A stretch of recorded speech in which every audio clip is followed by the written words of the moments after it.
Salve galera, tudo bem? Bem-vindos a mais um vídeo aqui no canal do Monteiro. Estou ajudando a entender um pouquinho melhor a obra de Kazuo Ishiguro, Não Me Abandone Jamais, leitura obrigatória para a redação da UERJ. Se você ainda não leu, está lendo, está perdido, vem comigo que eu vou te ajudar a entender melhor essa obra. Vem!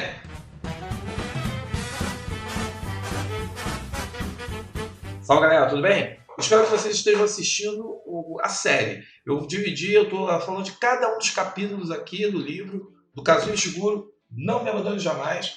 E você pode pegar aí, tá lendo, ver as anotações, observar o que está sendo falado. E bota aqui na caixinha de perguntas, bota aqui embaixo nos comentários do vídeo algumas questões, considerações que você acha importantes. E fale sobre alguns temas. Quem sabe eu gravo vídeo comentando os possíveis temas de redação que você está enxergando aqui no livro que eu não vi. Que tal? Vem comigo? Então vamos lá. Capítulo 10, o 10º capítulo do livro. É o primeiro capítulo da segunda parte do livro.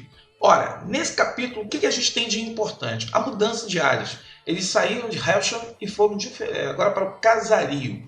Veja bem, não é todo estudante de Hellsham que sai dali e vai para o casario. Eles vão para vários lugares. Mas o grupo da Cat, do Ruth, do Tommy, eles ficarão no mesmo lugar. Então, assim, é interessante perceber que eles mantêm uma unidade, eles mantêm um contato. E isso, segundo a Cat, vai ajudar muito a enfrentar nesses primeiros momentos, que eles ficam muito juntos. E eles têm os contatos com os veteranos. E esses veteranos, eles, claro, eles vão descobrir que tem uma certa mística em torno dos estudantes de Hellsham, que eles veem como pessoas diferenciadas, alunos que receberam um tratamento diferente. Mas é uma coisa que fica meio perdida, a gente só vai entender isso um pouco mais à frente. Outra coisa que acontece aí, que eu acho muito interessante, é que ao irem para o casario, esses veteranos, eles veem muita TV. E aí que está a grande questão, a influência da TV no comportamento. A Cat começa a perceber que, por exemplo, a Chrissy, que é a namorada do Rodney, ela, quando ele começa a falar muito uma coisa, ela dá uma virada de olho, dá uma risada e faz um comentário, solta uma frase, que depois ela vai descobrir que é da TV, que é de um seriado da TV. E ela começa a observar que outros também fazem a mesma atitude, têm o mesmo tipo de comportamento. E aí é interessante que dentro dessa questão da TV, a Cat ela diz, né, que eles lá em Hellsham não tinham esse hábito de ver TV, de assistir TV. Então a TV se torna uma coisa um tanto quanto nova. E quando eles saíram de Hellsham, todos receberam trabalhos para fazer. Todos receberam a recomendação de complementar, fazer um trabalho final, que nunca foi feito. Mas era uma forma de ocupar. E eles começaram a ler muito, a Cat lia muito. Aí que entra uma questão, né, que é justamente ficar andando com livros. E as pessoas começavam a ver assim, os caras são os caras que ficam lendo, são os caras que são eruditos, são os caras que têm o conhecimento. E aí o cara via você passando com o livro e já falava, pô, aquele é de Hellsham, o cara lê.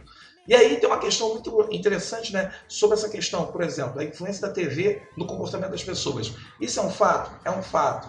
Você vê que a TV, as mídias sociais, elas mudam e moldam o comportamento das pessoas, que para estar na moda, para poder fazer parte, ser aceita dentro de um grupo social, você acaba vendo o programa, acompanhando um programa, uma série, um Big Brother. Por quê? Porque você quer fazer parte de um grupo e para você não ficar à margem, você quer ficar inteirado sobre o assunto. Então você acaba assistindo o Big Brother ou assistindo de férias com eles. Por quê? Porque está todo mundo falando e você quer ficar fazendo parte daquela discussão, da torcida.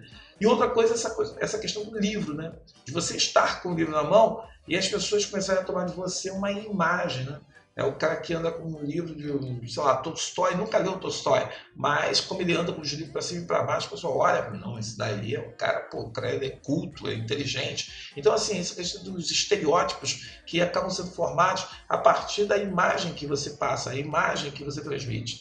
E dentro desse contexto, é claro, tinha que surgir um confronto entre Cat e Ruth. Nós vamos ver que nessa segunda parte do livro haverá muitos conflitos. À medida que a Cat vai amadurecendo, ela vai confrontando um tanto mais a Ruth, que não lê coisa nenhuma, mas ela tem aquela coisa, né? Metida a saber tudo, falar sobre tudo, querer parecer para o grupo que ela é inteligente, que os outros estavam atrasados e ela sabia mais.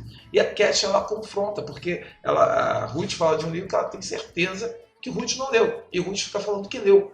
Então, assim, a Cat começa a pegar essas mentiras da Ruth e confronta, né? Porque há pessoas que, para poder ser aceitas no grupo, elas acabam fazendo o quê? Elas acabam mentindo, manipulando, elas acabam, nem que elas tenham que menosprezar os amigos mais próximos, para ser aceito no grupo, ela acaba justamente o quê? Fazendo com que as outras pessoas se sintam até mal diante das mentiras que ela conta e que ela sabe que a outra pessoa, para não queimar o filme dela, vai ficar calada. Então é uma coisa assim, bem interessante esse confronto. E o 10º capítulo tem esses fatos aí, e que eu considero a questão da TV, a questão da intelectualidade, do livro, como um fato marcante nessa passagem, e assim como a mudança de áreas, quer dizer, o casario, o passo casario, é um passo que antecede a saída para se tornar cuidador e doador. E aí você tem uma questão ali de justamente você estar num período de transição e que você começa a ganhar uma tal de maturidade. Isso a gente vai perceber muito. No 11º capítulo do livro, Cat e a Ruth, elas procuram sempre conversar. A Cat sempre busca estar conversando com a Ruth e ela pega pequenos gestos, pequenos sinais da Ruth como prova de amizade. Aí que tá, né? A gente não sabe até quando a Cat ela quer enxergar isso e se a Ruth, ao falar aquilo ali, ela está sendo sincera naquilo que está sendo colocado ali. E a palavra sexo, ela aparece muito no 11º capítulo, porque vai falar sobre essa questão de como casario, a questão do sexo era muito natural, quer dizer, era uma questão o cara queria fazer sexo com a garota, ele chegava para a garota e falava, quer dormir lá no quarto hoje? Fala, essa é a senha, quer dormir? Então já sabia que era para fazer sexo. E lá, quer dizer, e a Ruth ela falava muito sobre isso, a Cat falava muito sobre isso, né? Dessa coisa do sexo casual. Você fazer sexo com uma pessoa não quer dizer que você está apaixonado por aquela pessoa ou você está, de alguma forma, tendo alguma coisa muito séria, comprometedora. Não, é uma questão assim de atender uma necessidade, é uma questão instintiva, natural de qualquer ser humano. Deu vontade? Quer transar? Quero. Não quero. Acabou e ali resolveu. Não há aquela questão da culpa, não há essa questão de você se sentir assim, eu sou uma pessoa amoral, imoral, porque eu estou tendo um comportamento como esse. Não há esse pensamento, não há essa relação ali. Isso tem muito a ver com a formação dessas crianças.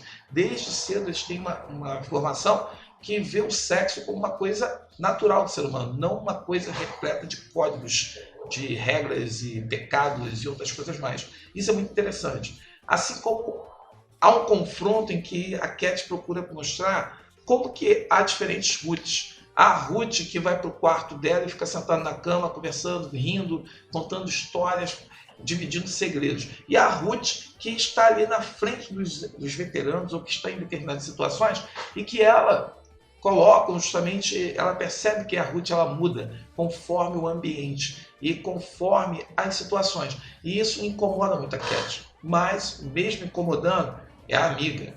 E aí, né, como diria Eduardo Galeano, a amizade ela tem momentos de luz e sombra. E a gente tem que ver que o amigo mesmo, a gente vai estar ali criticando, chamando a atenção, como a própria Cat fazia com a Ruth.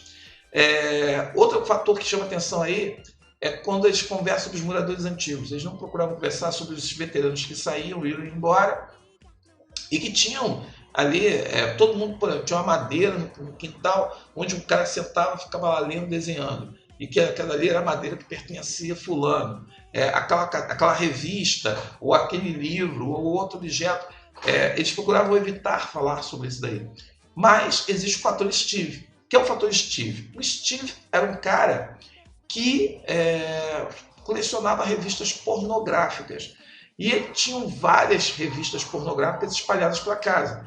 E aí, né, como diz a Ruth, muita gente, a Cat também fala, muita gente fingia não ter interesse, um ar blasé, mas quando estava sem a presença de ninguém, havia toda uma movimentação, um interesse. E o Sr. Caffers, que era o cara que cuidava do casario, que levava as coisas para o casario, ele tinha a coisa de querer ficar reprimindo essa pornografia, essa safadeza. E todo mundo falava, essas revistas são a revista do Steve. Então, Steve, mesmo não estando presente, as revistas que ficaram lá e que ficavam circulando para casa, era o legado dele naquela casa. E a Cat, ela, num momento, ela vai pegar essas revistas e vai ficar olhando essas revistas. E aí o Tommy vai pegar ela vendo essas revistas e tudo mais, e ela vai ficar chateada com a fala do Tommy. Mas depois a gente vai entender que a Cat, ela via as revistas não para olhar os corpos, mas para olhar os rostos. E aí depois a gente vai entender que ali ela, de certa forma, estava querendo saber se havia alguma possível, ou seja, se ela não seria uma réplica, um clone de uma daquelas mulheres. E ela ficava olhando os rostos, ela perdia muito tempo olhando os rostos, detalhes do rosto, para poder tentar ver se enxergava nesse contexto. Então é um capítulo interessante, assim, que a gente vai ter essa questão da sexualidade transbordando, que eu acho que é um tema que não cai, mas é interessante observar isso no 11º capítulo. No 12º capítulo, os veteranos, o casal Chris e Rodney, numa conversa, naquelas conversas, falam que eles teriam visto, no caso aí, uma possível da Ruth na cidade de Norfolk. Que Norfolk sempre foi vista como uma cidade onde tudo que estava perdido estava ali, no caso, possível de encontrar. Vocês estão vendo que eu botei Catherine aqui sem um Y. Por quê? Porque tem momentos do livro que eles botam com Y e tem horas que eles botam sem um Y. E aqui nesse capítulo estava sem Y, então não botei. Mas você vai ver que lá na primeira página o nome ela registra com Y. Então fica essa coisa aí, conforme o capítulo vai andando, você vai ver que vai mudando. E aí o que acontece? Começa essa discussão sobre os possíveis, né? Uma questão de vislumbrar o futuro, como quem é o meu possível? Será que o meu possível é um decorador? É um trabalho no escritório? É um pintor? É um jogador de futebol? É alguém importante? Quem seria o possível? E a Kath duvida muito dessa história. Fica desconfiada que tem alguma coisa esquisita no papo ali do Rodney e da Chrissy. Mas a Ruth e a Kath não vão comprar gás. E a Cat se depara... A Ruth se depara com uma revista. Ela fica parada olhando a revista. E aí ela vai identificar, a Cat, que aquela revista que a Ruth está lendo, um escritório grande, de vidro, tudo espaçoso, era o mesmo escritório que a Ruth, em uma conversa, já havia falado com os veteranos, que era o que ela queria, ela sonhava para ela, que ela tinha aquilo como objetivo, trabalhar no lugar todo ali. E o capítulo acaba com a ida para Norfolk.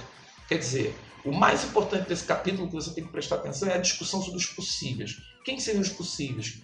Quais seriam a base desses clones? E isso daí é bem interessante, a forma como isso vai se desenvolver. E quando a gente chega no 13º capítulo, já estamos em Norfolk, eles conseguem um carro, o Rodney leva, bota a galera dentro lá de um Range Rover velho e leva todo mundo para lá. E a Ruth, ela senta no meio da Cat e do Tommy e fica dando atenção o tempo todo a Chris, ignorando os dois que estavam do lado. E Chico ali no caso, a primeira parada que dá no carro, a Cat vai chegar e vai falar: Pô, Ruth, se você quer conversar ali, então deixa eu e o Tommy ficar lado a lado e você fica conversando à vontade, enquanto eu converso aqui com o Tommy. E aí a Ruth já começou, né? Tá chateadinha, tá não sei o quê. É bem espírito da Ruth mesmo, né? Esse espírito de porco. E aí a gente fica notando que a Ruth ela faz muita coisa para sabotar a amizade de Tommy e da Cat. Apesar dela chegar e se fazer amiga da Cat. Bem, e aí, nesse momento, quando eles chegam à cidade, rola uma conversa. Vamos visitar o Martin. Quem é o Martin? O Martin é um amigo do Rodney, ele é cuidador e há uma proibição de se visitar os cuidadores. Veja bem, se você trabalha como cuidador, você não pode ter contato com nenhuma outra pessoa. Por que não? Cara, à medida que você for lendo o livro, você vai ver que ser cuidador é barra. Você lida com uma série de questões, principalmente relacionadas à dor, né? A dor do transplante. É uma coisa exaustiva, é uma coisa que cansa mentalmente, castiga sentimentalmente a pessoa. E é muito interessante que surge uma história, né? E aí você descobre por que essa história de ir para Norfolk para poder levar o pessoal de Rashomon. Na verdade, os dois, Rodney e Chris, queriam saber se era verdade a história do adiamento. Como assim a história do adiamento? Havia um boato de que se duas pessoas se amassem muito, esses adiamentos, poderia acontecer o adiamento. Você comprovava para a pessoa, comprovava para quem você ia fazer a doação lá, no momento da doação, e você falaria, eu amo muito essa pessoa e a gente quer 2, 3 anos para poder viver junto. E aí eles cediam isso. E os três dizem, quer dizer, os três. Ruth não conhece, a Cat também desconhece a história, e o Tommy está, como sempre, atrasadíssimo na história. E aí começa a ter outras histórias, e aí a Ruth humilha o Tommy, porque o Tommy, ele está sempre atrasado nas conversas e demora a fisgar as histórias que estão rolando. E a Ruth, ela não pensa 2 vezes chegar na frente dos dois e falar, não, o Tommy é atrasado mesmo, ele é lerdo, ele sofria todo tipo de humilhação dos colegas, porque ele estava sempre atrasado, ele sempre foi assim, ele sempre foi lerdão. Então, assim, sempre foi pateta, não liga não. E a Cat, quando olha para o Tommy está com um olhar de fúria, um olhar de quem assim, caraca, porra, precisava falar isso, precisava dizer isso. Mas isso é característica da Ruth. Quem está lendo o livro vê que a Ruth é uma mulher, uma garota que ela tem que estar sempre se sobrepondo, tem que estar sempre acima, mesmo que isso custe ferir pessoas próximas, pessoas que ela diz amar. Apesar que ela nunca diz que ama, né? Ela diz que gosta da pessoa de estar ali. E a gente percebe que muitas vezes, e a gente vai confirmar isso lá na frente, que ela só namora o Tommy para não deixar que o Tommy fique com a Cat. Porque a Ruth é aquela mulher insuportável. Quem começa a conviver com ela acaba se afastando. Então ela quer mandar, quer controlar. E o Tommy, como ele é bobão, ele acaba sendo o cara controlado pela Ruth. E ela sabe que ele gosta muito da Cat. E quem pede que a Cat e ele fiquem juntos é ela. Mas isso aí, enquanto ela puder ficar com o Tommy e ficar espizinhando, qual é o cara que vai gostar de ficar com uma mulher que tem esse tipo de atitude? Tem uns que querem, outros não. Mas isso é um papo para a próxima aula e eu termino aqui esse vídeo. Espero que vocês estejam gostando. Bota aí o sininho, bota o aviso e espero você no próximo vídeo sobre Não Me Abandone Jamais, de Kazuo Ishiguro. Até lá!